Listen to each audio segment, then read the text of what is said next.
اپنے وقت مقررہ پر عبداللہ بہن کو ہمراہ لے کر آئے۔ ان کی آواز سن کر آن حضرت اور حضرت ابو بکر غار سے نکلے، مگر اس احتیاط کے ساتھ کہ گھونسلہ اور انڈوں کو ٹھیس نہ لگے اور فاختہ کے اطمینان میں خلل نہ پڑے۔ عمیر بھی آ پہنچے تھے، مگر اب وہ بھیڑوں کے گلے کو ساتھ نہیں لائے تھے، وہ اس بدو کو ساتھ لے کر آئے تھے جس کے سپرد حضرت ابو بکر نے وہ 2 اونٹ کیے تھے جس پر بیٹھ کر آن حضرت کو اور انہیں سفر کرنا تھا۔ یہ بدو ابھی مسلمان نہیں ہوا تھا، مگر حضرت ابو بکر کو اس پر اعتبار تھا کہ وہ ان کا راز فاش نہیں کرے گا، اور اسے ہی سفر میں ان مسافروں کی رہنمائی بھی کرنی تھی کہ وہ صحرا کا فرزند تھا اور ان ٹیڑھے میڑھے راستوں سے بھی خوب آشنا تھا جو سیدھے راستے سے ہٹ کر یثرب کی طرف جاتے تھے۔ حضرت ابو بکر نے اونٹنی آن حضرت کو سواری کے لیے پیش کی، مگر حضرت نے یہ فرمایا کہ جو ناقہ میرا نہ ہو اس پر میں سواری نہیں کروں گا۔ یا رسول اللہ، یہ ناقہ آپ ہی کا ہے؟ نہیں، یوں نہیں، یہ بتاؤ کہ تم نے اسے کس قیمت پر خریدا تھا؟ حضرت ابو بکر نے ناقہ کی قیمت خرید بتائی، حضرت نے وہ قیمت ادا کی اور اس پر سوار ہو گئے۔ واضح ہو کہ اس اونٹنی کا نام قصوہ تھا اور حضرت کو اس سے بہت انس ہو گیا تھا۔ مسافروں نے اپنے صحرائی رہبر کی رہبری میں سفر شروع کیا، یثرب کو جانے والی سیدھی راہ چھوڑی اور آڑے ترچھے راستوں پر چلنا شروع کیا۔ 12ویں دن رات کے پچھلے پہر وادی عقیق میں پہنچے۔ وادی کو عبور کر کے پہاڑی کی دوسری طرف آئے۔ کھڑی دوپہر تھی، سورج کی کرنیں سیدھی پڑ رہی تھیں، مگر حضرت کی نظریں تو اس سرسبز و شاداب سرزمین پر جمی تھیں جو سنگ سیاہ کے سلسلوں کے درمیان پھیلی ہوئی تھی، بالکل وہی سرزمین جو آپ کو خواب میں دکھائی دی تھی۔ قبا کے لوگ روز صبح سویرے اٹھتے، بستی سے باہر آتے اور مکہ سے آنے والی راہ کو تکنے لگتے۔ جب راہ تکتے تکتے نگاہیں تھک جاتیں اور پھیلتی دھوپ ان کے لیے ناقابل برداشت ہو جاتی تو وہ تھک ہار کر اپنے گھروں کو لوٹ جاتے۔ اگلی صبح پھر اسی طرح نور کے تڑکے اٹھنا، لپک جھپک بستی کے باہر جانا اور مکہ سے آنے والی راہ کو تکنے لگنا۔ کس بے چینی کے ساتھ وہ آنے والے کا انتظار کر رہے تھے۔ قبا یثرب کی نواحی بستی تھی اور کتنی ہری بھری تھی، جا بجا باغ پھولے ہوئے، کھجوروں کے جھنڈ کھڑے ہوئے۔ مکہ سے آنے والے پہلے یہاں پڑاؤ کرتے تھے۔ جنہوں نے پچھلے دنوں مکہ سے ہجرت کی تھی وہ اس بستی سے گزرتے ہوئے یثرب گئے تھے، اور کتنے تھے کہ ابھی یہیں ڈیرے ڈالے پڑے تھے۔ انتظار کرنے والوں میں وہ بھی شامل تھے۔ اڑتی اڑتی سی ایک خبر پہنچی تھی کہ حضرت مکہ سے نکل چکے ہیں اور اہل قریش نے انہیں پکڑ کر واپس لانے والے کے لیے انعام کا اعلان کر رکھا ہے۔ اور قبا کے لوگ کس اشتیاق کے ساتھ اس مبارک مہمان کی راہ تک رہے تھے۔ انہیں یقین تھا کہ مہمان آج کل میں بس پہنچنے والا ہے۔ اس مبارک صبح بھی انہوں نے بستی سے نکل کر اپنے مہمان کی راہ دیکھی تھی، مگر جب دن چڑھا اور دھوپ تیز ہو گئی تو وہ تھک ہار کر واپس گھروں کو ہو لیے تھے۔ اور اس کے بعد ایسا ہوا کہ ایک یہودی اپنے گھر کی چھت پہ کھڑا تھا، کیا دیکھتا ہے کہ سامنے کی پہاڑی سے 4 سوار اتر رہے ہیں۔ 2 سوار آگے آگے تھے، اپنے سفید نورانی لباس کی وجہ سے زیادہ نمایاں تھے۔ سنگ سیاہ کے پس منظر میں یہ سفید لباس بہت نمایاں ہو رہا تھا۔ اس نے آنے والوں کو غور سے دیکھا۔ سب سے آگے آنے والے ناقہ سوار کے نورانی چہرے پہ اس کی نظریں جم گئیں۔ اس نے فوراً بھانپ لیا کہ یہ کون شخصیت ہے۔ آنے والے مہمان سے وہ بے خبر تو نہیں تھا۔ بلند آواز سے پکارا، اے اہل قبا، وہ آ گیا ہے، آ گیا، آ گیا۔ یہ آواز پوری بستی میں گونج گئی۔ چھوٹے بڑے، مرد عورتیں سب گھروں سے نکل پڑے اور مکہ سے آنے والی راہ کی طرف لپک جھپک چلے۔ ادھر اس مقدس مسافر نے کہ آگے آگے چل رہا تھا، رہبر سے کہا کہ پہلے تو ہمیں قبا میں بنی عمر کے ہاں لے چل، مدینہ ہم بعد میں چلیں گے۔ مدینہ یعنی شہر، اور تب سے یثرب کا نام پس منظر میں چلا گیا، مدینہ کا نام ورد زباں ہوا۔ ادھر سے اہل قبا قطار اندر قطار آ رہے تھے اور ادھر یہ مبارک مسافر ان کی طرف بڑھ رہے تھے۔ حضرت نے ناقے کو روکا اور خطاب فرمایا، اے لوگو، مل جل کر امن و سلامتی کے گیت گاؤ، آپس میں گلے ملو، ایک دوسرے کو مبارکباد دو، اخوت کے رشتے کا احترام کرو، بھوکوں کو کھانا کھلاؤ، جب دوسرے محو خواب ہوں تب تم عبادت کرو، اس طور تم پر جنت کے دروازے کھل جائیں گے۔ حضور نے قبا کے مرد بزرگ کلثوم کے گھر قیام کیا۔ کلثوم بنی عمر میں سے تھے اور ان کا گھرانہ قبیلہ اوس سے تعلق رکھتا تھا، اور اسی بزرگ کے ہاں حضرت حمزہ اور حضرت زید نے بھی قیام کیا تھا، اور ادھر حضرت ابو بکر نے اگلی بستی میں کہ مدینہ سے قریب تر تھی ایک خزرجی کے ہاں جا کر قیام کیا۔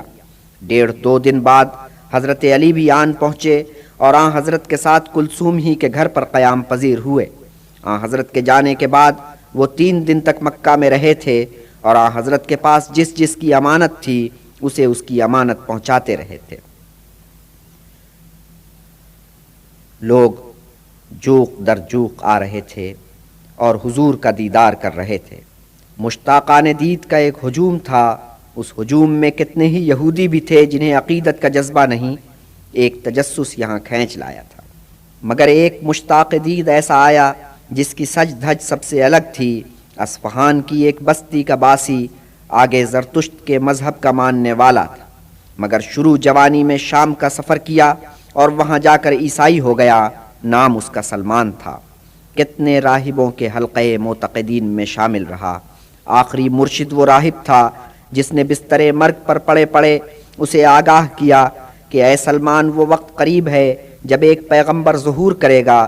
وہ پیغمبر دین ابراہیمی لے کر آئے گا اور عرب میں ظاہر ہوگا، جہاں وہ اپنے مولد سے ہجرت کر کے اس شہر میں پہنچے گا جو کھجوروں کی سرزمین ہے اور 2 پہاڑیوں کے درمیان واقع۔ نشانیاں اس کی یہ ہیں کہ ایک تو وہ خیرات قبول نہیں کرے گا، ہاں تحفہ قبول کرنے میں اسے آر نہیں ہوگا، اور دوسرے یہ کہ اس کے شانوں کے بیچ مہر نبوت ہوگی۔ سلمان نے یہ پیشگوئی گرہ میں باندھ لی، عزم باندھا کہ آنے والے پیغمبر کا دیدار ضرور کرنا ہے۔ سوداگروں کے ایک گروہ سے جن کا تعلق بنی کلب سے تھا معاملہ طے کیا، کہا کہ مجھے عرب لے چلو، مگر ان ستم ظریفوں نے اس کے ساتھ یہ مذاق کیا کہ وادی القرا میں پہنچ کر اسے اپنا غلام ظاہر کیا اور ایک یہودی کے ہاتھ بیچ دیا۔ اس یہودی نے آگے چل کر اسے اپنے ایک رشتہ دار کے ہاتھ بیچ دیا۔ یہ رشتہ دار بنی قریظہ سے تعلق رکھتا تھا اور مدینہ کا رہنے والا تھا، اور جب وہ سلمان کو لے کر مدینہ پہنچا تو سلمان نے فوراً جان لیا کہ یہی وہ مقام ہے جہاں اسے پیغمبر کا دیدار نصیب ہونا ہے۔ ایک دن وہ اپنے مالک کے ساتھ باغ میں گیا ہوا تھا اور اس وقت وہ کھجور کے ایک درخت پر چڑھا ہوا تھا، جب اس کے مالک کا ایک یہودی رشتہ دار قبا سے چل کر اس کے پاس آیا اور کہنے لگا کہ خدا ان قبا والوں کو سمجھے، وہ مکہ سے آنے والے ایک شخص کے گرد اکٹھے ہیں، وہ شخص پیغمبری کا دعویٰ کرتا ہے اور وہ لوگ اس پر صدقے واری ہو رہے ہیں۔ سلمان نے یہ سنا تو ان کے تو بدن میں تھر تھری دوڑ گئی، فوراً نیچے آئے اور مکہ سے آنے والی اس شخصیت کے بارے میں کھوج لگانے لگے۔ مالک نے اسے جھڑک دیا، مگر شام کو اس نے تھوڑا کھانے پینے کا سامان لیا اور چپکے سے قبا کی طرف نکل گیا۔ حضرت کی خدمت میں پہنچا اور کھانا یہ کہہ کر پیش کیا کہ میں نے یہ خیرات کی ہے۔ حضرت نے وہ کھانا خود نہیں کھایا، ساتھیوں کو کھلا دیا۔ سلمان کو آپ کے پیغمبر ہونے کی ایک شہادت تو مل گئی، سوچا کہ کسی نہ کسی دن شانوں کے بیچ مہر نبوت کی نشانی بھی پالوں گا۔ فی الحال ایک نشانی کو اس نیک بخت نے کافی جانا اور خوش خوش مدینہ واپس آیا۔ ادھر مدینہ میں خوشی کی ایک لہر دوڑی ہوئی تھی، پیغام چلے آ رہے تھے کہ حضور ہم چشم براہ ہیں، جلد تشریف لائیے۔ حضرت 27 ستمبر سن 622 عیسوی کو پیر کے دن قبا میں وارد ہوئے تھے۔ یہاں آپ نے 3 دن قیام فرمایا۔ یہاں آپ نے ایک مسجد کی بنیاد رکھی اور اسلام کی تاریخ میں یہ پہلی مسجد تھی۔ جمعے کو صبح ہی صبح آپ وہاں سے روانہ ہوئے، اصحاب معیت میں تھے۔ دوپہر کے وقت وادی میں پہنچے، وہاں تھوڑا قیام کیا۔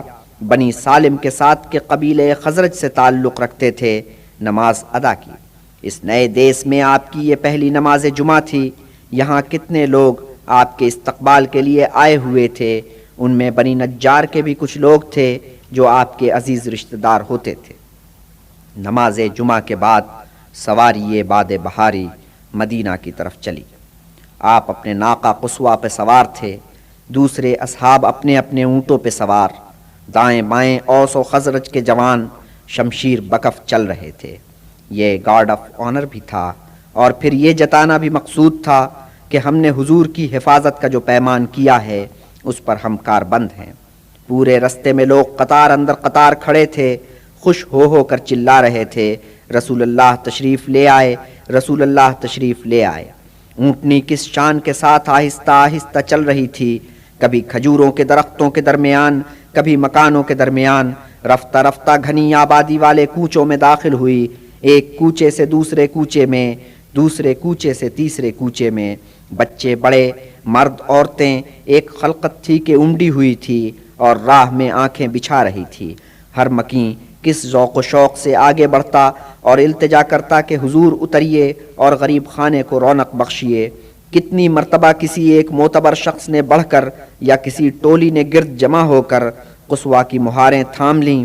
حضور کا ہر مرتبہ ایک ہی جواب ہے، روکنے والوں کے حق میں دعائے خیر کرتے ہیں اور پھر فرماتے ہیں، عزیزو اسے اپنی راہ پر جانے دو، وہ اللہ کے حکم کی تابع ہے۔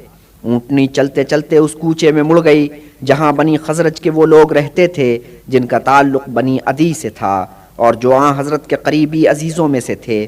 سو اس آن یوں محسوس ہوا کہ آپ اپنے قرابت داروں کے ساتھ قیام کریں گے، اور یہاں آپ اپنی والدہ کے ساتھ بچپن میں رہ چکے تھے۔ مگر اونٹنی اس کوچے سے گزرتی چلی گئی۔ اس کوچے کے مکینوں نے کتنی التجائیں کیں، کتنی منتیں کیں، مگر حضور نے فیصلہ اونٹنی پر چھوڑ دیا تھا اور اونٹنی اپنی رو میں چلی جا رہی تھی۔ چلتے چلتے وہ سیدھے رستے سے ہٹ کر ایک احاطے میں داخل ہو گئی۔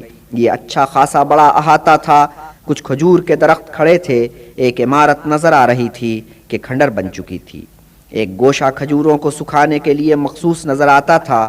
اونٹنی آہستہ آہستہ چل کر ایک چہار دیواری میں داخل ہو گئی۔ یہ چہار دیواری اسعد نے اس مقصد سے کچی پکی کھڑی کر لی تھی کہ یہاں نماز ادا کی جا سکے۔ یہاں داخل ہوتے ہی اونٹنی جھک کر بیٹھ گئی۔ حضرت نے مہار چھوڑ دی مگر اترے نہیں۔ اونٹنی گھڑی بھر کے بعد پھر اٹھ کھڑی ہوئی اور اب آگے چلنے لگی، لیکن زیادہ آگے نہیں گئی تھی کہ مڑی اور پھر وہیں آ گئی جہاں پہلے آ کر بیٹھ گئی تھی۔ یہاں آ کر پھر بیٹھ گئی اور اب کی بار اس طرح بیٹھی کہ اپنا سینہ زمین کے ساتھ چسپاں کر دیا۔ حضرت اتر پڑے، فرمایا یہ مقام ہے جہاں انشاءاللہ ہمیں قیام کرنا ہے۔ پھر استفسار فرمایا یہ جگہ کس کی ہے؟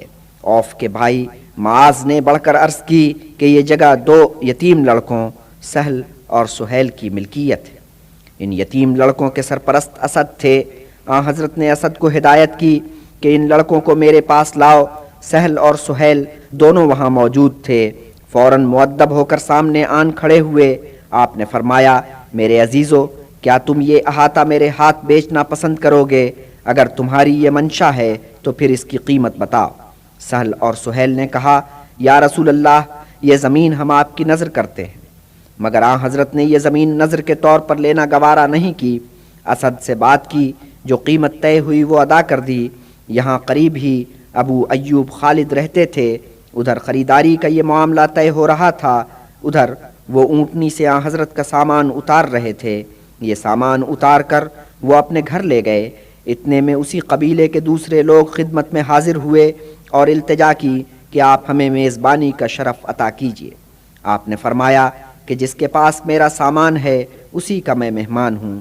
یوں آپ ابو ایوب کے گھر مہمان ہوئے۔ ابو ایوب اپنی بیوی کو لے کر مکان کی بالائی منزل میں منتقل ہو گئے۔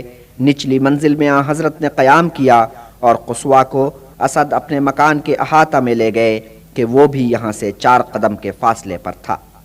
سہل اور سہیل کے احاطے میں کتنی گہم گہمی تھی، بنیادیں کھودی جا رہی تھیں، دیواریں اٹھائی جا رہی تھیں۔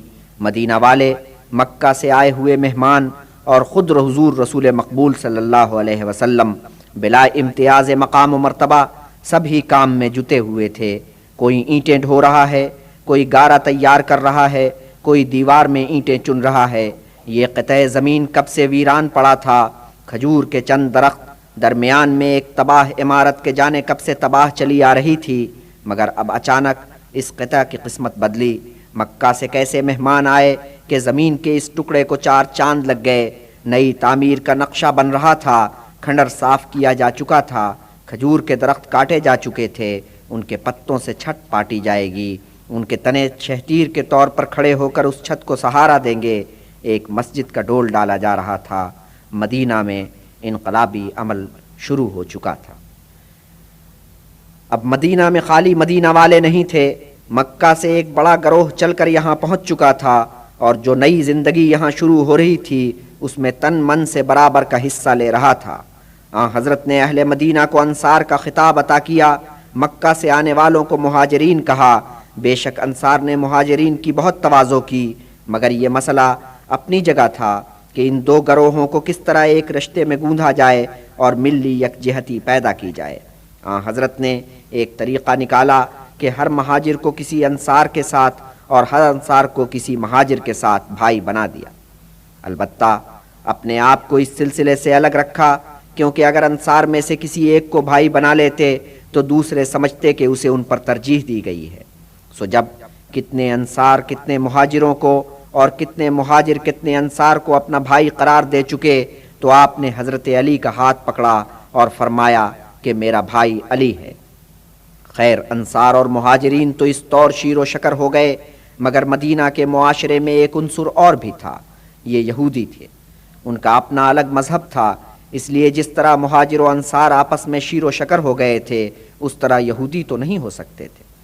حضرت نے یہ کہا کہ ان کی الگ مذہبی حیثیت تسلیم کرتے ہوئے ان سے ایک معاہدہ کیا جائے۔ اس معاہدے میں مسلمانوں اور یہودیوں کی برابر کی حیثیت تسلیم کی گئی تھی۔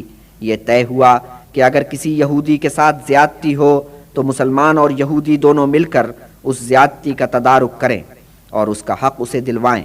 اسی طرح اگر مسلمان کے ساتھ کوئی زیادتی ہو تو یہودی اور مسلمان مل کر اس زیادتی کا تدارک کریں اور اس کا حق اسے دلوائیں۔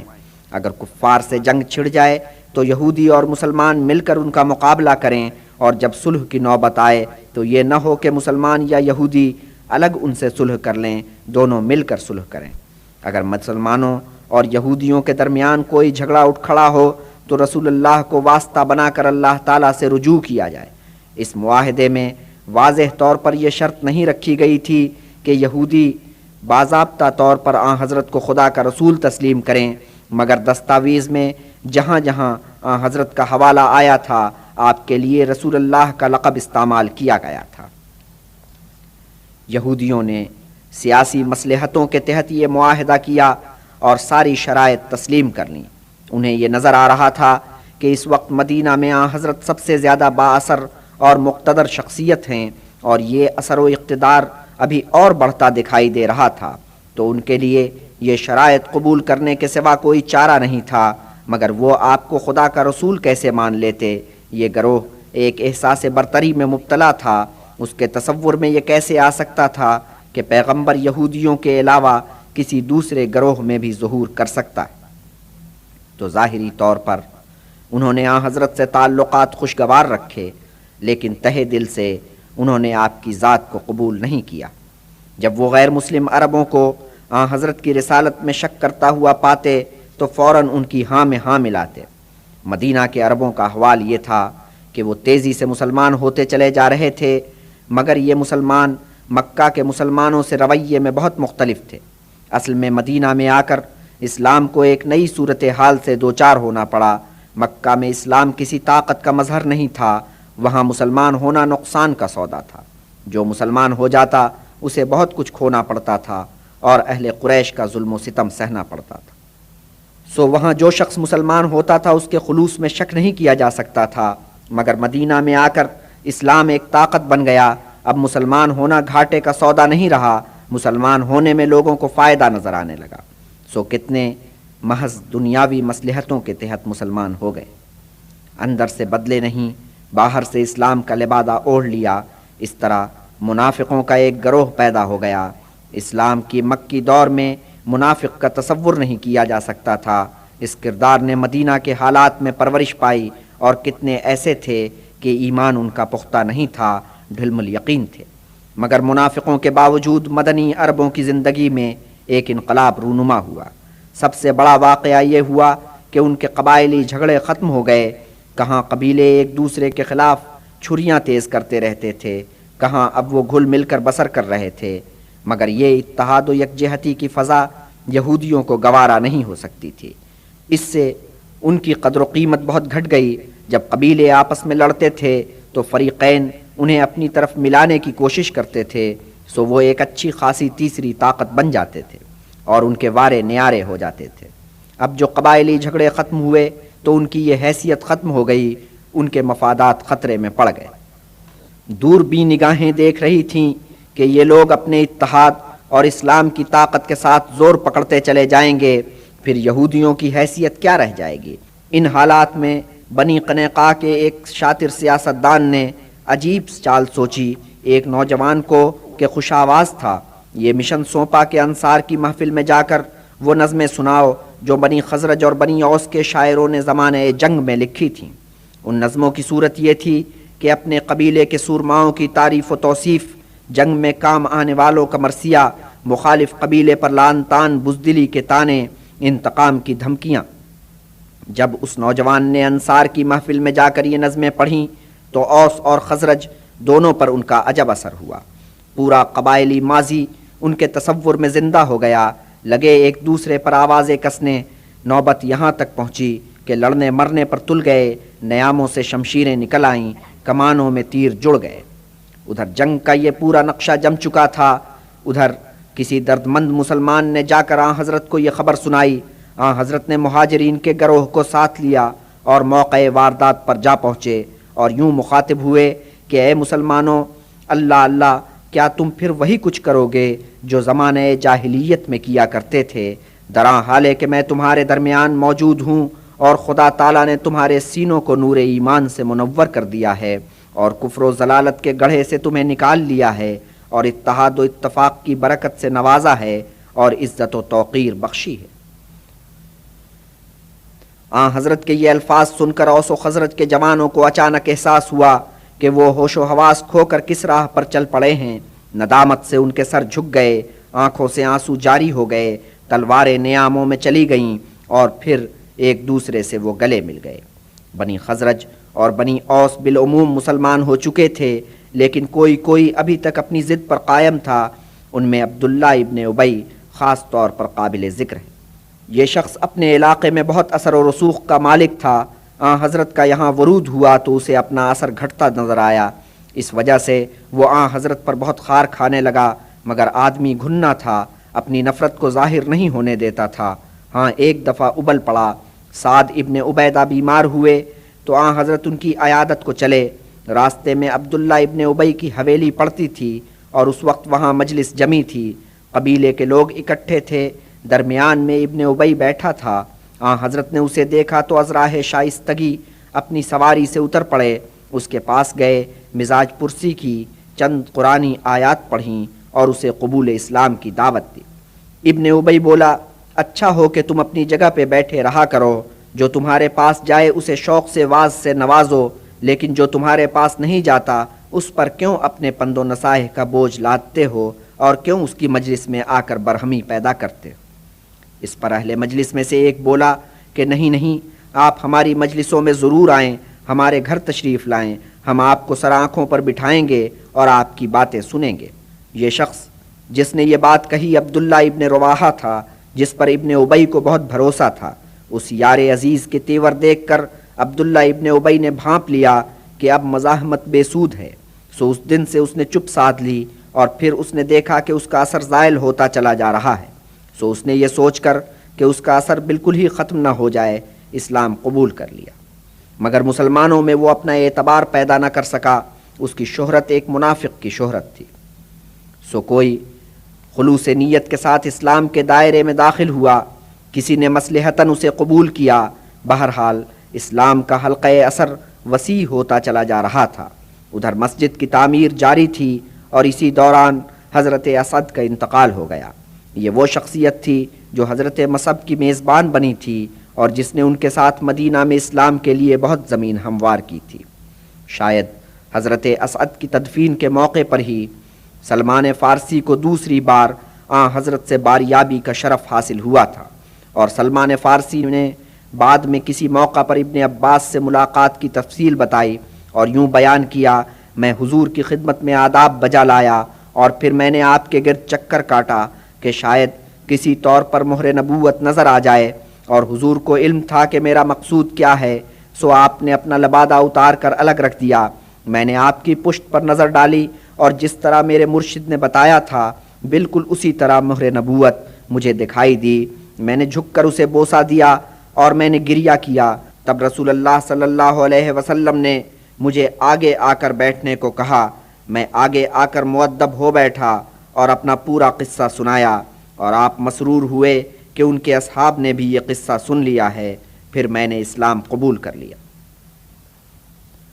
مگر سلمان فارسی اس کے بعد 4 سال تک اپنے مسلمان بھائیوں سے مل جل نہیں سکے۔ 4 سال تک وہ ایک غلام کی حیثیت سے بنی قریظہ کی خدمت میں لگے رہے اور سخت محنت مشقت کرتے رہے۔ اسی زمانے میں بنی قینقاع کا ایک ربی مسلمان ہوا۔ وہ ایک دن خاموشی سے آن حضرت کی خدمت میں حاضر ہوا اور اسلام قبول کر لیا۔ اس نے یہ خواہش ظاہر کی کہ میرے قبول اسلام کے اعلان سے پہلے بنی قینقاع کے کچھ لوگوں کو بلا کر ان سے میرے بارے میں استفسار کیا جائے۔ آن حضرت نے اس قبیلے کے چند اکابر کو بلایا اور ربی کے بارے میں استفسار کیا۔ انہوں نے جواب دیا، وہ ہمارے سردار کا فرزند ہے اور خود سردار ہے، وہ ہمارا ربی ہے، ہمارا عالم دین ہے۔ جب وہ یہ کہہ رہے تھے تو ربی اندر چھپا بیٹھا تھا۔ یہ سننے کے بعد وہ ان کے سامنے آیا اور بولا، اے اہل یہود، اللہ سے ڈرو، اس کی طرف سے جو پیغام آیا ہے اسے قبول کرو۔ تم خوب جانتے ہو کہ یہ شخصیت خدا کا رسول ہے۔ اور اس کے ساتھ ہی اس نے اپنے اور اہل خانہ کے مسلمان ہونے کا اعلان کیا، مگر یہ یہودی اکابر فوراً ہی اپنے بیان سے منحرف ہو گئے اور اسے لعنت ملامت کرتے وہاں سے رخصت ہوئے۔ اب اسلام مدینہ میں خوب رچ بس گیا تھا۔ وحی کے ذریعے اس کی عبادات کا تعین بھی ہو گیا تھا۔ حلال و حرام کا فیصلہ ہو گیا تھا۔ اوامر و نواہی طے ہو گئے تھے۔ رمضان کے 30 روزوں اور روزانہ 5 وقتہ نماز کے بھی احکامات آ چکے تھے۔ مسلمان 5 وقت وہاں جہاں مسجد تعمیر ہو رہی تھی اکٹھے ہوتے اور نماز باجماعت پڑھتے، مگر وقت کا اندازہ ہر مسلمان اپنے اپنے خیال کے مطابق کرتا۔ حضرت نے سوچا کہ وقت کے معاملے کو افراد پہ نہ چھوڑا جائے، ہر نماز سے پہلے اعلان کیا جائے کہ نماز کا وقت ہو گیا ہے، تشریف لے آئیے۔ پہلے آپ کو یہ خیال آیا کہ جس طرح اہل یہود نے ایک آدمی مقرر کر رکھا ہے کہ وہ شنکھ پھونک کر لوگوں کو عبادت کے لیے بلاتا ہے، ویسے ہی ہم بھی کریں، مگر آپ نے جلد ہی اس خیال کو رد کیا۔ پھر آپ کو نصارہ کے ناقوس کا خیال آیا کہ اسے بجا کر نماز کے لیے بلایا جائے، مگر پھر یہ تجویز بھی رد ہو گئی۔ پھر یوں ہوا کہ بنی خزرج کے ایک شخص عبداللہ ابن زید نے ایک خواب دیکھا۔ یہ خواب اس نے آن حضرت کے روبرو یوں بیان کیا، اے خدا کے رسول، میں نے دیکھا کہ میرے پاس سے ایک شخص گزرا ہے جس نے 2 سبز لبادے اوڑھ رکھے ہیں اور اس کے ہاتھ میں ایک ناقوس ہے۔ میں نے اس سے کہا کہ اے بندہ خدا، یہ ناقوس تو میرے ہاتھ بیچ دے۔ اس نے پوچھا، تو اس ناقوس کا کیا کرے گا؟ میں نے کہا کہ ہم اسے بجا کر نمازیوں کو نماز کے لیے بلائیں گے۔ وہ بولا، میں تجھے اس سے بہتر طریقہ بتاتا ہوں۔ میں نے پوچھا، وہ کیا طریقہ ہے؟ اس نے کہا، پہلے تو کہہ اللہ اکبر، اور اس نے یہ کلمہ 4 مرتبہ دہرایا، پھر 2 مرتبہ کہا اشہد ان لا الہ الا اللہ، اور پھر کہا اشہد ان محمد رسول اللہ، حی علی الصلاح، حی علی الفلاح، اللہ اکبر، اور پھر 1 مرتبہ لا الہ الا اللہ۔ حضرت نے یہ خواب سنا اور فرمایا کہ یہ سچا خواب ہے۔ پھر فرمایا کہ بلال کے پاس جاؤ کہ وہ شخص خوش الحان ہے اور اسے یہ کلمات یاد کراؤ۔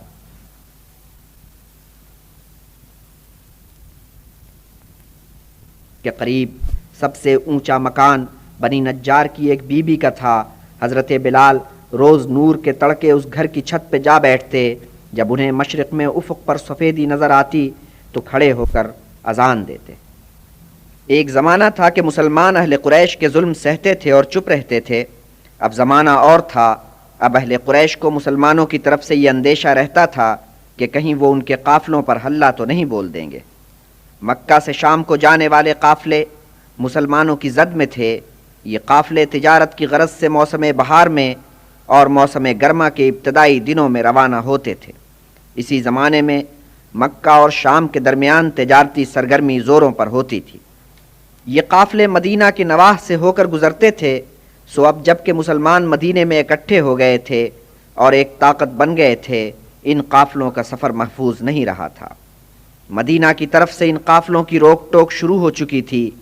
حضرت نے اس مقصد سے پہل جو دستہ بھیجا وہ مہاجرین پر مشتمل تھا، لیکن ستمبر سن 623 عیسوی میں یہ اطلاع ملی کہ امیہ کی قیادت میں مکہ کا ایک کارواں شمال سے واپس آ رہا ہے، اور امیہ جو بنی جماحہ کا سردار تھا، اسلام کے کٹر دشمنوں میں سے تھا۔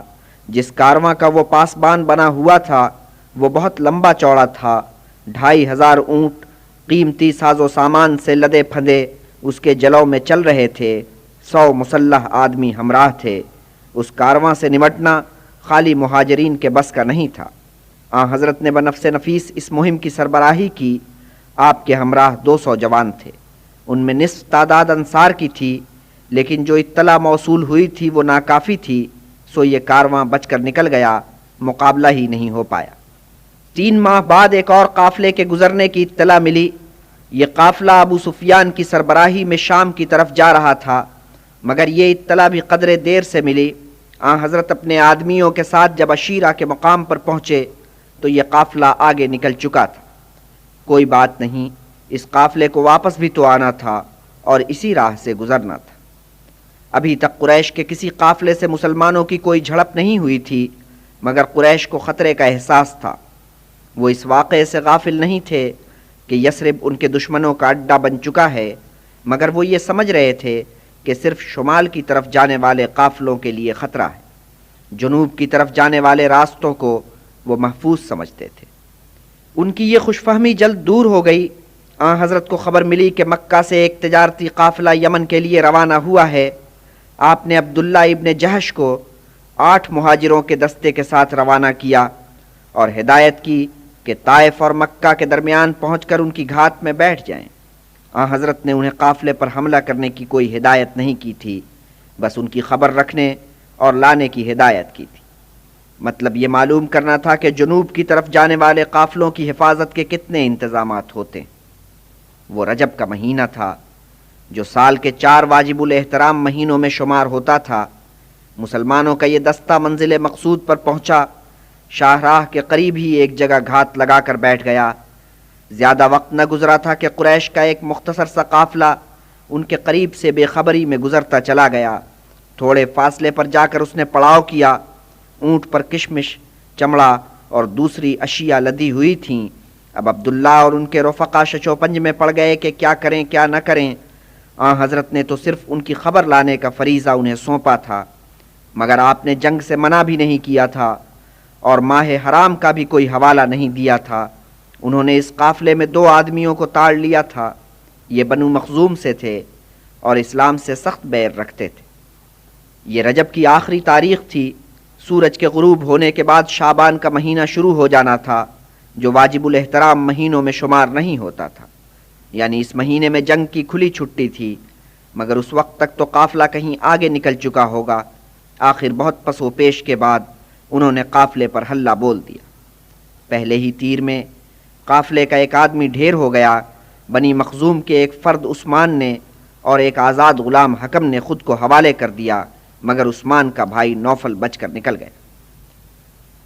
عبداللہ ان قیدیوں کو اور ساز و سامان سے لدے اونٹوں کو لے کر مدینہ پہنچے۔ جو مال ہاتھ آیا تھا اس کا 5واں حصہ حضرت کے لیے مخصوص کیا، باقی کا مال کچھ رفقا میں تقسیم کیا، کچھ حصہ اپنے پاس رکھ لیا، مگر حضرت نے اس مال کو قبول کرنے سے انکار کر دیا۔ فرمایا کہ میں نے تم لوگوں کو اس واجب الاحترام مہینے میں جنگ کرنے کا اذن نہیں دیا تھا۔ بس پھر کیا تھا، بھائی برادر کی طرف سے ان پر لعن طعن ہونے لگی کہ تم نے ماہ حرام کا احترام نہیں کیا۔ یہودیوں نے کہا کہ یہ پیغمبر اسلام کے لیے برا شگون ہے۔ ادھر قریش نے پروپیگنڈا شروع کیا کہ محمد نے ماہ حرام کی بے حرمتی کی ہے۔ تب یہ آیت نازل ہوئی کہ تم سے ماہ حرام میں جنگ سے متعلق جو لوگ سوال کرتے ہیں ان سے کہہ دو کہ اس مہینے میں جنگ کرنا بڑا گناہ ہے، مگر لوگوں کو اللہ کی راہ سے روکنا اور اس سے انکار کرنا اور مسجد حرام میں نہ جانے دینا اور مکہ سے اس کے باسیوں کو نکال دینا اللہ کے نزدیک اس سے بھی بڑا گناہ ہے، اور فتنہ قتل سے بڑھ کر ہے، اور یہ لوگ تم سے برابر لڑتے رہیں گے، یہاں تک کہ اگر ان کی بن آئے تو وہ تمہیں دین سے برگشتہ کر دیں۔ حضرت نے اس آیت سے یہ جانا کہ ماہ حرام میں جنگ نہ کرنے کی رسم کی توثیق کی گئی ہے، لیکن اس واقعہ جنگ کو اس سے مستثنیٰ کر دیا گیا ہے۔ سو آپ نے عبداللہ اور ان کے رفقا کو اطمینان دلایا کہ تم نے کوئی گناہ نہیں کیا ہے، اور جو حصہ آپ کے لیے رکھا گیا تھا اسے قبول کر لیا۔ بنی مخزوم نے اپنے دونوں آدمیوں کی رہائی کے لیے زر فدیہ بھیجا۔ عثمان تو واپس چلا گیا، مگر حکم نے اسلام قبول کر لیا اور مدینہ ہی میں رہ پڑا۔ اب ابو سفیان کی واپسی کا وقت بھی قریب آ چلا تھا۔ حضرت نے اس قافلے کی نقل و حرکت معلوم کرنے کی غرض سے 2 آدمی روانہ کیے، مگر مدینہ میں یہودی بھی تو تھے، خود مسلمانوں کی صفوں میں منافق بھی موجود تھے۔ انہی میں سے کسی نے ابو سفیان کو چپکے سے اس منصوبے کی اطلاع بھجوا دی۔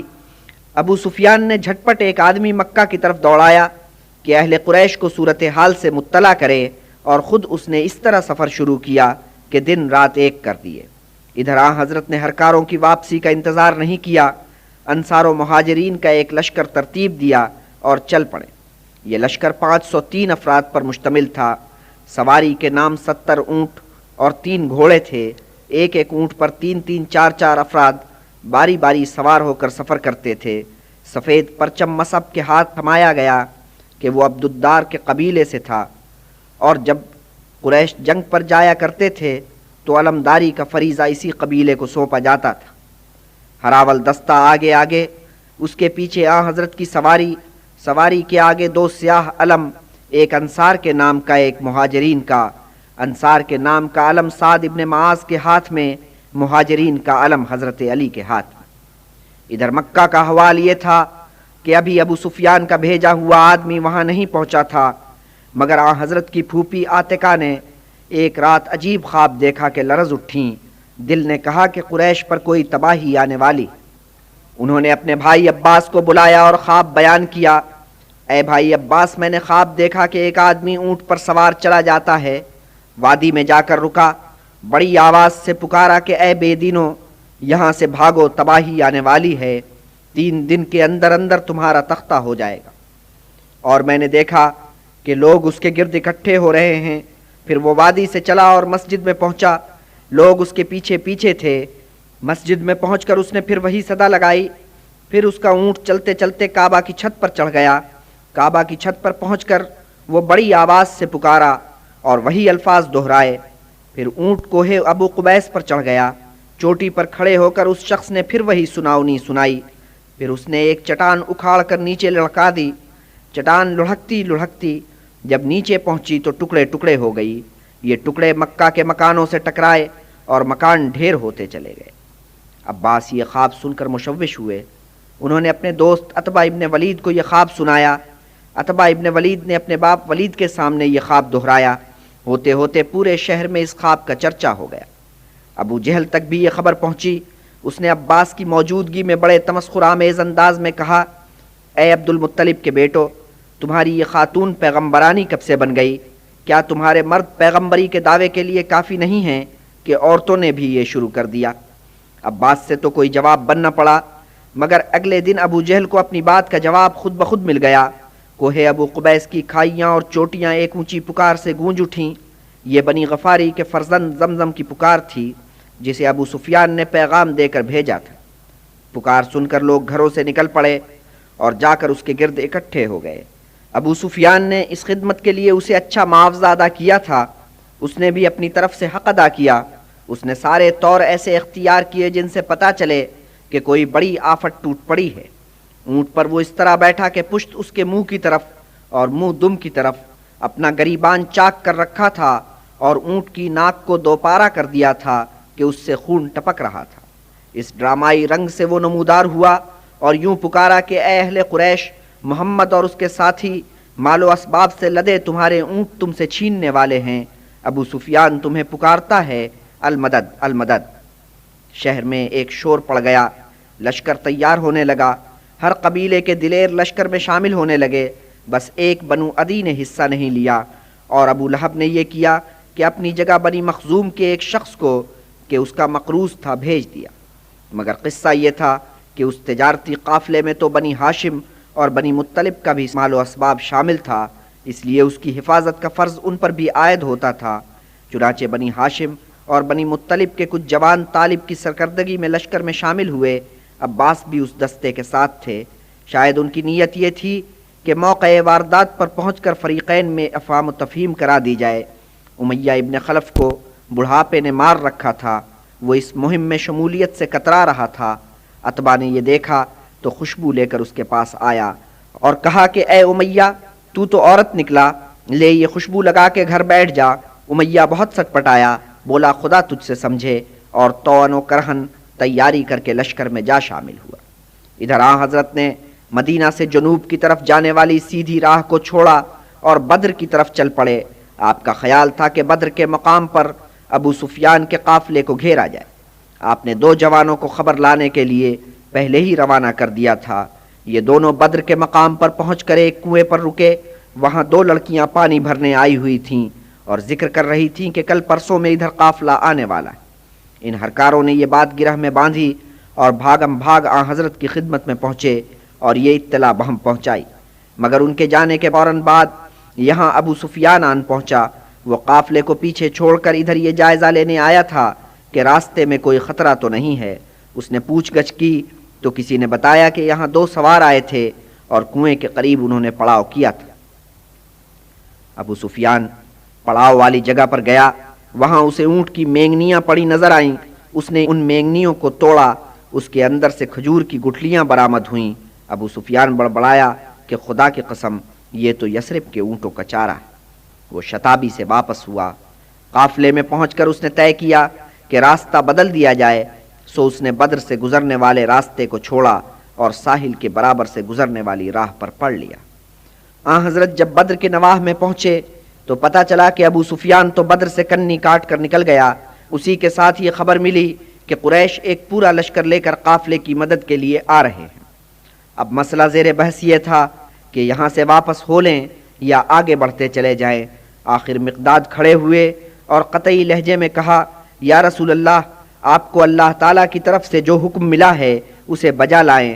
ہم بنی اسرائیل نہیں کہ یہ کہہ کر بیٹھ جائیں کہ آپ اور آپ کا خدا جا کر لڑے۔ ہم تو یہاں ڈیرا کریں گے، نہیں ہم یہ عرض کریں گے کہ آپ پیش قدمی کریں۔ آپ کے ساتھ آپ کا پاک پروردگار ہو، ہم آپ کے ساتھ ہیں، دائیں بائیں آگے پیچھے سب طرفوں میں لڑیں گے۔ حضرت نے مقداد کا یہ اعلان سنا اور آپ کا چہرہ کھل اٹھا۔ خیر مہاجروں کی طرف سے تو ایسے ہی رد عمل کی امید تھی۔ اصل میں تو حضرت یہ جاننا چاہتے تھے کہ انصار اس باب میں کیا کہتے ہیں۔ معاہدے کی روح سے تو وہ مدینہ کی حدود میں آپ کی حفاظت کے ذمہ دار تھے۔ سوال یہ تھا کہ اب جب کہ مدینہ سے دور مقابلہ آن پڑا ہے تو انصار کی کیا روش ہوگی۔ حضرت نے رفقا کی طرف دیکھا اور سوال کیا کہ اے میرے رفیقو، مجھے مشورہ دو کہ کیا کرنا چاہیے۔ حضرت نے خطاب سب سے کیا تھا، مگر ادا شناسوں نے بھانپ لیا کہ روئے سخن انصار کی طرف ہے۔ انصار چپ تھے۔ آخر سعد ابن معاذ کھڑے ہوئے، بولے یا رسول اللہ، شاید آپ کا روئے سخن ہماری طرف ہے۔ آپ نے تائید میں سر ہلایا۔ تب سعد ابن معاذ بولے، یا رسول اللہ، ہم آپ پر ایمان لائے، آپ نے جو فرمایا ہم نے اسے تسلیم کیا، ہم نے گواہی دی کہ آپ نے جو پیغام ہمیں دیا ہے وہ حق ہے، اور ہم نے آپ کے روبرو عہد کیا کہ ہم آپ سے احکامات سنیں گے اور بجا لائیں گے، سو جس میں آپ کی رضا ہے وہ کریں، ہم آپ کے ساتھ ہیں۔ قسم ہے اس ذات پاک کی جس نے آپ کو پیغام حق دے کر بھیجا ہے کہ اگر آپ ہمیں سمندر عبور کرنے کا حکم دیں گے تو ہم آپ کے ساتھ سمندر میں چھلانگ لگائیں گے، کوئی ایک متنفس بھی پیچھے نہیں رہے گا۔ ہم حرب و ضرب میں پیرے ہوئے ہیں، مقابلے میں ہیٹے نہیں ہیں۔ اللہ کا نام لے کر آگے بڑھیے اور ہماری رہبری کیجیے۔ حضرت سعد ابن معاذ کے بیان سے بہت مطمئن ہوئے۔ آپ نے اعلان کیا کہ رفیقو آگے بڑھو۔ اہل قریش کا 1000 کا لشکر بڑھتا چلا آ رہا تھا۔ ادھر ابو سفیان ایسے مقام پر پہنچ چکا تھا کہ مسلمانوں کی زد سے باہر تھا۔ اس نے قریش کے لشکر کو پیغام بھیجا کہ اب تمہارے اونٹوں، تمہارے آدمیوں اور تمہارے مال و اسباب کے لیے کوئی جوکھو نہیں ہے۔ ہم مسلمانوں کی زد سے نکل آئے ہیں، سو اب تم شوق سے واپس چلے جاؤ۔ لشکر کی پیش قدمی پہلے ہی رک گئی تھی۔ اب جو یہ پیغام پہنچا تو آگے نہ جانے کے لیے ایک عذر پیدا ہو گیا۔ ہوا یوں کہ لشکر میں کسی نے ایک خواب دیکھا اور خواب نے عجب اثر کیا کہ آگے بڑھتے قدم ٹھٹک گئے اور لشکر میں پریشانی پھیل گئی۔ خواب دیکھنے والا بنی مطلب میں سے تھا۔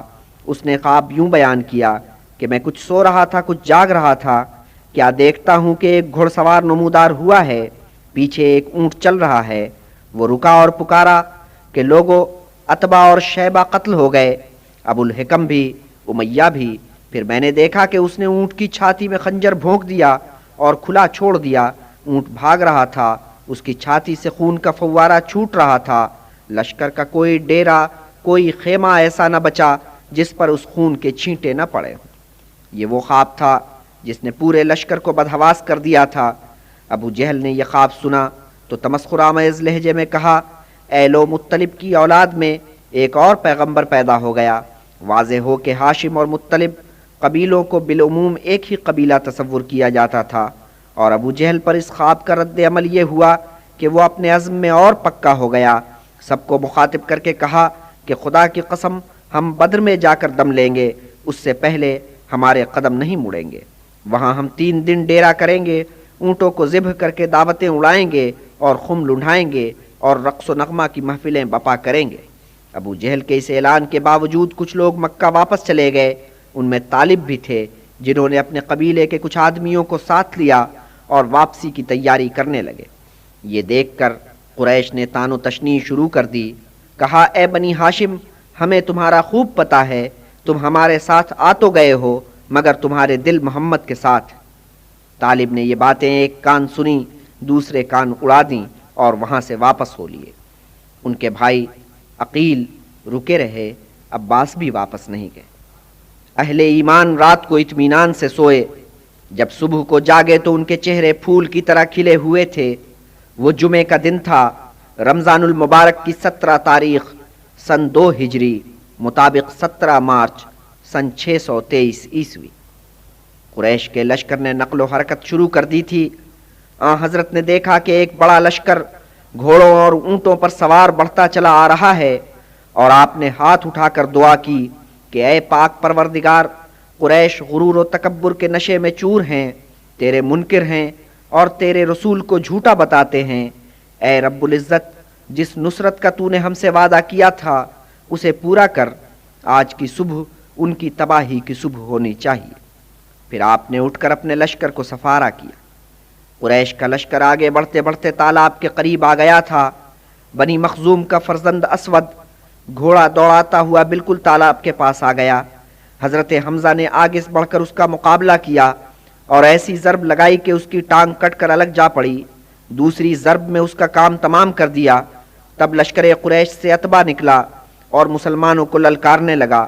اس کا بھائی شیبہ بھی اس کی کمک پر آ گیا۔ پھر اس کا بیٹا ولید بھی آن موجود ہوا۔ ادھر سے بنی نجار کا مرد دلیر اوف مقابلے پر نکلا۔ اوف ان 6 انصار میں شامل تھے جنہوں نے سب سے پہلے حضرت کی بیعت کی تھی۔ اوف کے ساتھ ان کا بھائی آیا اور تیسرا شخص عبداللہ۔ انہیں دیکھ کر عتبہ نے کہا، ہم تم سے نہیں لڑیں گے، ہم نے اپنے قبیلے کے سورماؤں کو للکارا ہے، وہ ہمارے مقابلے میں آئیں۔ تب حضرت اپنے قبیلے کے مردان دلیر سے مخاطب ہوئے، اے عبیدہ اٹھو، اے حمزہ اٹھو، اے علی اٹھو۔ عبیدہ مطلب کے پوتے تھے اور عمر میں حمزہ اور علی دونوں سے بڑے تھے اور جنگ کا طویل تجربہ رکھتے تھے۔ وہ عتبہ کے مقابلے پر آئے۔ حضرت امیر حمزہ نے شیبہ کو للکارا۔ حضرت علی نے ولید سے 2 ہاتھ کیے۔ شیبہ اور ولید تو فوراً ہی ڈھیر ہو گئے، لیکن عبیدہ عتبہ سے لڑتے ہوئے زخمی ہو گئے۔ تب حضرت حمزہ اور حضرت علی عتبہ پر ٹوٹ پڑے اور دم کے دم میں اس کا کام تمام کر دیا۔ 3 جوانان قریش ایک ہلے میں مارے گئے۔ ایک دم سے سناٹا چھا گیا۔ لشکر قریش ٹھٹک گیا تھا، مگر دوسرے ہی لمحے اس لشکر کی طرف سے ایک تیر چلا۔ سناٹا ٹوٹا، دونوں طرف سے تیر چلنے لگے۔ اوف کو عتبہ سے لڑنے کا موقع نہیں ملا تھا، اس پر دل برداشتہ تھے۔ اس وقت وہ حضرت کے قریب موجود تھے، پوچھنے لگے، یا رسول اللہ، اللہ اپنے بندے سے کب خوش ہوتا ہے؟ آپ نے فرمایا، جب وہ زرہ الگ پھینک کر دشمنوں پر ٹوٹ پڑتا۔ اوف نے یہ سنا اور زرہ اتار کر الگ پھینکی اور تلوار سونت کر آگے بڑھے۔ ادھر حضرت نے مٹھی بھر کنکریاں قریش کی طرف پھینکی اور فرمایا، تمہارے چہرے مسخ ہو جائیں، اور اس کے ساتھ ہی انہوں نے حملے کا حکم دیا۔ بس پھر گھمسان کی جنگ شروع ہو گئی۔ جب گھمسان کا رن پڑا ہوا تھا تو مسلمانوں میں ایک یہ احساس کام کر رہا تھا کہ ان کے دوش بدوش فرشتے بھی لڑ رہے ہیں۔ کسی نے تو ان کے وجود کو سچ مچ محسوس کیا، اہل ایمان نے بھی، کفار نے بھی۔ ایک قبیلے کے دو فرد پہاڑی پر کھڑے جنگ کا نقشہ دیکھ رہے تھے۔ مال غنیمت کی ہوس انہیں یہاں کھینچ لائی تھی۔ ان کے سروں سے ایک بادل گرجتا ہوا گزرا۔ بادل کے اندر سے گھوڑوں کے ہنہنانے کی آوازیں آ رہی تھیں۔ ان میں سے ایک کا خوف سے جگر پھٹ گیا، بس گرا اور مر گیا۔ ادھر ایک مسلمان غازی ایک دشمن کا تعاقب کر رہا تھا۔ وہ ابھی اس سے دور ہی تھا کہ کسی غیبی ہاتھ نے وار کیا اور دشمن کا سر بھٹے کی طرح اڑ گیا۔ کتنے غازیوں نے فرشتوں کو کھلی آنکھوں سے دیکھا، اس شان کے گھوڑوں پر سوار تھے جن کے کھر زمین سے نہیں لگ رہے تھے۔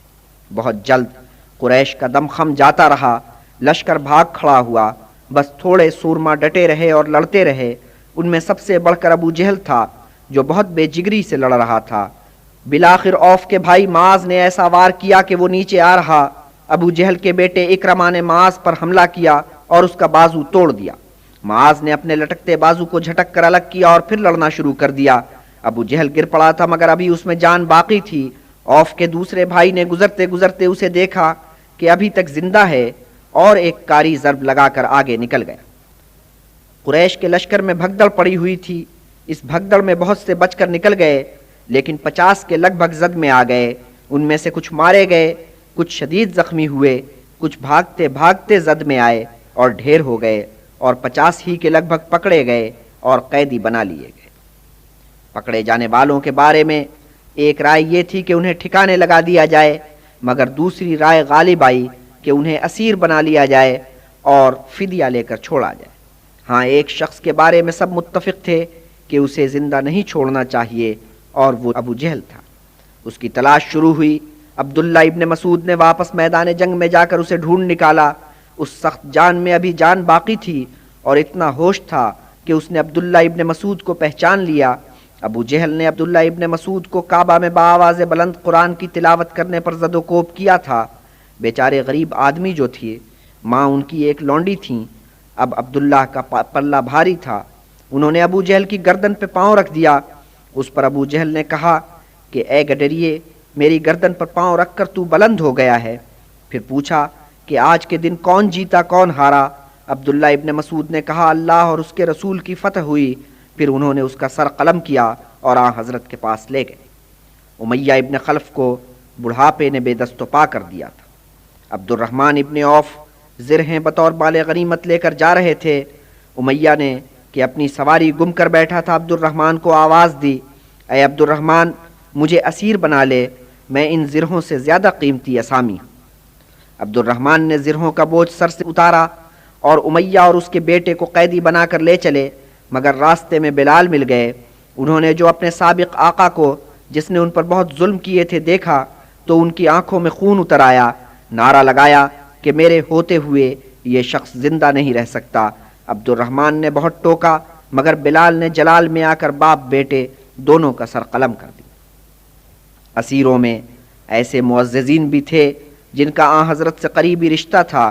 ایک تو سہیل تھے جو بی بی سودا کے چچا زاد بھائی اور ان کے پہلے شوہر کے سگے بھائی تھے۔ پھر آپ کے چچا عباس تھے اور آپ کے چچا زاد بھائی عقیل اور نوفل تھے، اور زینب کے شوہر ابو العاص۔ آن حضرت کے احکامات یہ تھے کہ ان اسیروں کے ساتھ نرمی کا سلوک کیا جائے، مگر رواج کے مطابق انہیں رسیوں سے تو باندھا جانا تھا۔ روایت یوں ہے کہ چچا کی تکلیف کے خیال سے آن حضرت رات کو سو نہیں سکے۔ آخر آپ نے ہدایت کی کہ ان کی رسی ڈھیلی کر دی جائے۔ آن حضرت نے مقتولوں کی لاشوں کو ایک گڑھے میں ڈلوا دیا تھا۔ رات کے وقت آپ اس گڈھے کے پاس گئے اور یوں مخاطب ہوئے، اے گڑھے میں پڑے ہوئے لوگو، اے وہ لوگو جن کی اپنے رسول کے ساتھ قرابت تھی، تم نے اس کے ساتھ قرابت کا حق نہیں نبھایا۔ تم نے مجھے کاذب کہا، جبکہ انہوں نے جو قرابت دار نہیں تھے مجھے سر آنکھوں پر بٹھایا۔ تم مجھ سے لڑے، جبکہ انہوں نے جو قرابت دار نہیں تھے میدان میں ساتھ دیا، اور ان کی مدد سے مجھے فتح حاصل ہوئی۔ کیا تم سے تمہارے معبود نے جو وعدہ کیا تھا وہ اس نے پورا کیا؟ میرے معبود نے جو مجھ سے وعدہ کیا تھا وہ تو پورا ہوا۔ بعض اصحاب نے آپ کو مردوں سے یوں مخاطب ہوتے دیکھا تو حیرت سے بولے کہ آپ مردوں سے باتیں کر رہے ہیں۔ آپ نے فرمایا تمہاری طرح مردے بھی سماعت رکھتے ہیں مگر صرف سنتے ہیں، جواب نہیں دے سکتے۔ اگلے دن آپ اپنے لشکر کو لے کر اور مال غنیمت اور اسیروں کے ساتھ مدینہ روانہ ہوئے۔ ان میں 2 قیدی بہت موٹی اسامی تھے، ایک نظر جس کا تعلق بنی عبد الدار سے تھا، دوسرا عقبہ جس کا تعلق بنی عبد الشمس سے تھا۔ یہ دونوں اسلام کے سخت بیری تھے اور شکست اور قید و بند کے بعد بھی آن حضرت نے ان کے قلب ماہیت کے کوئی آثار نہیں دیکھے، سو آپ نے راستے ہی میں ان کے قتل کا حکم دے دیا۔ نظر کا سر حضرت علی نے قلم کیا، عقبہ کا سر قلم کرنے کا فریضہ بنی اوس کے ایک رکن نے انجام دیا۔ مدینہ میں شادمانی کی لہر دوڑی ہوئی تھی، خوشی کا سما تھا، فتح کے شادیانے بج رہے تھے۔ ادھر مکہ پر اوس پڑی ہوئی تھی، اہل قریش اپنے مقتولوں کے سوگ میں تھے، بچ نکلنے والے ٹولیوں میں بٹ کر باحال تباہ واپس آ رہے تھے، کوئی اکیلا بچتا بچاتا، خستہ و درماندہ واپس پہنچتا اور شکر کرتا کہ بدر کے میدان سے وہ جان بچا کر لے آیا ہے۔ شہر میں جو شخص سب سے پہلے شکست کی خبر کے ساتھ پہنچا وہ شاعر ابو سفیان ابن حارث تھا۔ وہ خود مفروروں میں سے تھا، اس کا بھائی نوفل مدینہ میں رنج اسیری کھینچ رہا تھا۔ ابو سفیان ابن حارث وہ شخص تھا جو اسلام کی مخالفت میں پیش تھا۔ کس جوش کے ساتھ اس نے رسول اللہ کے خلاف جو رشتے میں اس کے بھائی ہوتے تھے ہجویں لکھی تھیں، مگر مارکہ بدر نے اس کے حوصلے پست کر دیے تھے۔